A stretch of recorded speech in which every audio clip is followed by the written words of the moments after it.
Friends, welcome to நம்ம இல்லம். இன்னைக்கு நம்ம இந்த இஞ்சியோட தோல்களை ரொம்ப ஈஸியாக எப்படி சீச்சு எடுக்கலாம் அப்படிங்கிறதுக்கு ரொம்ப யூஸ்ஃபுல்லான ஒரு டிப்ஸ் பார்க்கலாம். கொஞ்சமாக இஞ்சியாக இருந்தால் நம்ம ஸ்பூனில் ரொம்ப ஈஸியாக வந்து நம்ம க்ளீன் பண்ணி எடுத்துடலாம். அதிகமான இஞ்சியாக இருந்தால் கிலோ கணக்கில் இருந்தால் நான் சொல்கிறேன் இந்த டிப்ஸை நீங்கள் ட்ரை பண்ணி பாருங்கள். இஞ்சியோட தோல்களை சீச்சு எடுக்க ரொம்ப யூஸ்ஃபுல்லாக இருக்கும், ஈஸியாகவும் இருக்கும்.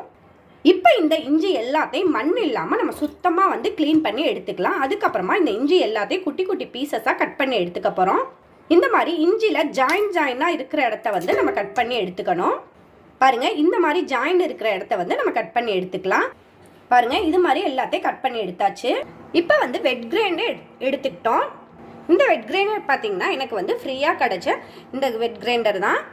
கவர்மெண்டில் கொடுத்த அந்த அம்மா கிரைண்டர் தான். அதில் இந்த இஞ்சி எல்லாத்தையும் சேர்த்துடலாம். இஞ்சியை சேர்த்ததுக்கப்புறமா கொஞ்சமாக வந்து தண்ணி சேர்த்துக்கோங்க. தண்ணி சேர்த்துட்டு கிரைண்டரை ஆன் பண்ண போகிறோம். பாருங்கள், கிரைண்டரை ஆன் பண்ணியாச்சு. இது மாதிரி இஞ்சி ஓடிட்டு இருக்கல நம்ம நல்லா இது மாதிரி கைகளால் வந்து தள்ளி விட்டுக்கலாம். கிரைண்டரில் சேர்த்து நம்ம இஞ்சி ஓடிட்டு இருக்கையில வந்து இது மாதிரி இந்த இடத்துல வந்து நம்ம கைகளால் வந்து நல்லா தள்ளி விட்டுக்கணும். நான் சவுண்டில் விளங்காதுங்கிறனால ஆஃப் பண்ணிட்டு பேசுகிறேன்.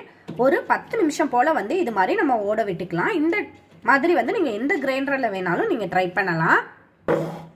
இப்போ கிரைண்டர் சுவிட்சை வந்து ஆன் பண்ணிடுறேன்.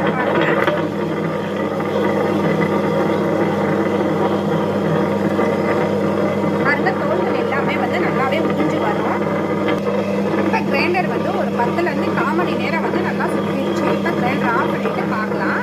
பாருங்க, இஞ்சியோட தோல்கள் வந்து நல்லாவே வந்து நமக்கு க்ளீன் ஆயிருக்கு. இஞ்சியை வந்து நல்லா ஊற வச்சுட்டு தான் வந்து நீங்கள் இந்த மெத்தடை வந்து யூஸ் பண்ணணும்.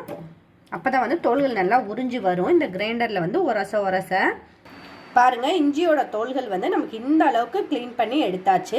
லைட்டாக வந்து கொஞ்சம் இருக்கும், அதை வந்து நம்ம கத்தியால் க்ளீன் பண்ணிக்கலாம். இந்த டிப்ஸ் பிடிச்சிருந்தா லைக் பண்ணுங்கள், ஷேர் பண்ணுங்கள். மறந்துடாமல் நம்ம சேனல் இந்த டிப்ஸ் பிடிச்சிருந்தா லைக் பண்ணுங்கள், ஷேர் பண்ணுங்கள். மறந்துடாமல் நம்ம சேனலை சப்ஸ்கிரைப் பண்ணிக்கோங்க.